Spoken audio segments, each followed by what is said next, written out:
hunky Asian male characters. Because I'm here now, and I'm all aboard advantage. Some of whom are not the brightest bulbs. But you already knew that. Presenting the rise of the Asian himbo. First, the himbo is hot. Second, the himbo is very, very kind. And third, the himbo is not really academically inclined. Which is quite different from these representations of Asian men in film and TV. So when did we go from this to this? Let's get a historian's take on the rise of the Asian himbo in film and TV, and what it tells us about how Hollywood is changing. To discuss this topic, we're gonna need some props, some historians, and a special guest. Wait. So what is the Asian himbo? In the last 5 to 7 years, Asian male representation on screen has gone from romantically and sexually undesirable to very desirable. Okay, but what goes on this other axis? Previous representations of Asian men on screen portray them as academically competent, so nerdy, undesirable and nerdy. We're also seeing their move to being desirable and yet academically incompetent. So between desirable and academically incompetent, we might call this top left area the himbo quadrant. Okay, so I get where you're going with this, and I can kind of visualize what we're talking about, but it'd be really helpful for me if we had a few examples from TV and film. Lucky for us, we actually have a few examples right here. Do you know who this is? Yes, I do know that character, infamously from Breakfast at Tiffany's. So this is Mr. Yunioshi. You cannot go on or keep ringing my bell! Even though Yunioshi was played by a white actor, I think we should include him as one of these early examples of the representation of Asian men in Hollywood. He was portrayed as undesirable because he was a nagged Holly Golightly's character. But he also wasn't particularly competent. He was bumbling and always yelling. He would definitely be in this bottom left Yunioshi quadrant. So where did this stereotype come from? Historically speaking, the way that Asian men have been portrayed on screen really goes back to the mid-19th century. This was the era of building the Transcontinental Railroad out west, where more than 15,000 men from China came to the US and laid over 90% of that railroad track. This was also the same era that gave rise to Yellow Peril, a racist depiction of people from East and Southeast Asia as threats to the Western world. While employers really coveted them for their cheapness, the broader racism all over American society really saw Chinese men as a threat for competition for jobs, for settlement and housing, and specifically as a threat for white women. White nativists used these racial stereotypes as fuel to advocate for the passing of two kinds of exclusion acts.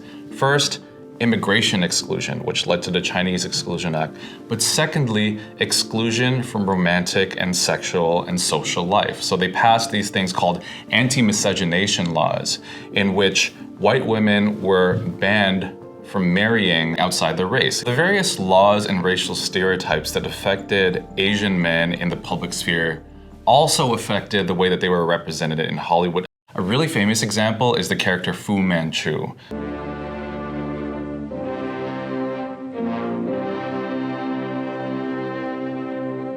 This villain, Fu Manchu, was represented as not just undesirable, invasive, and threatening, but really monstrous. And so these various racial stereotypes would have incredible and really insidious hold over Asian masculinity. Another infamous early stereotype, I know you guys probably recognize Long Duk Dong from 16 Candles. Very clever dinner. Appetizing food fitting neatly into interesting round pie. He's definitely high on the competency scale. He's a nerd. He's given this really terrible nickname, the Donger. He doesn't have a lot of time for character development at all in the film, and so he is portrayed as very undesirable. Even in the 1980s, we get these older racial stereotypes, not necessarily about a monstrous Asian man, but definitely one that is the butt of all jokes. When Long Duck Dong is first introduced, he's just introduced as being weird and foreign. What's happening, hot stuff? A lot of Asian guys got called the Donger or Long Duck Dong, you know, just because there wasn't anything else to call us. There's an episode of Fresh Off the Boat where Jessica, the mom, is berating Lewis for going on TV and kind of making a little bit of a fool of himself. You know what it reminded me of? Your favorite character. No. From 16 Candles. Don't say it. Long Duck Dong. Until something else comes along and you have a different interpretation of what it means to be an Asian male, that's the one that kind of sticks in people's heads. This next one's gonna be fun because it's a double whammy. Kumar, portrayed by Carl Penn, and Harold by John Cho. Harold and Kumar Go to White Castle. Classic. Okay, so this is tricky. Harold's character is portrayed as pretty competent. He has a professional job, he makes good money, he is seen as hardworking, but he's also a huge stoner, which is kind of over on the incompetent side. We're so high right now. Kumar's kind of the same, and middling in terms of desirable and undesirable.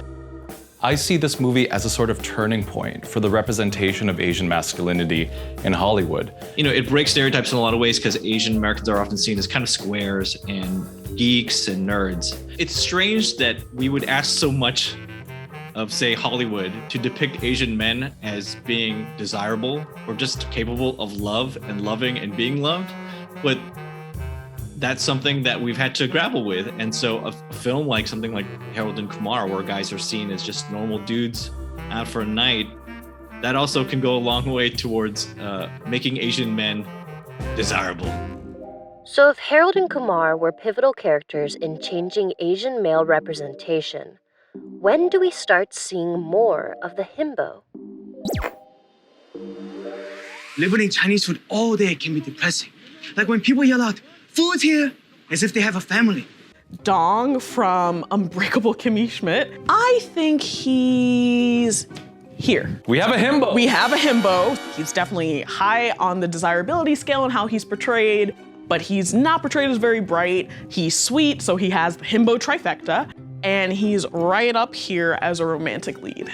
Right around the same place is Josh Chan from Crazy Crazy Ex-Girlfriend. Ex-Girlfriend. He is incredibly desirable. You didn't, like, touch some dirty glasses and then try to pop a pimple on your face, did you? No. And kind of academically incompetent, but very sweet. Next one, from The Good Place. Jason Mendoza. Jason Mendoza. Boom, another himbo. Reggie from Riverdale. So why has this form of representation of Asian men, a himbo that's handsome yet kind of ditzy, become so popular? I think Hollywood has pivoted from the stereotypical undesirable Asian male figure to the Asian hunk, the Asian thirst trap, because they started to find that Asian representation and diverse representation on screen was incredibly profitable.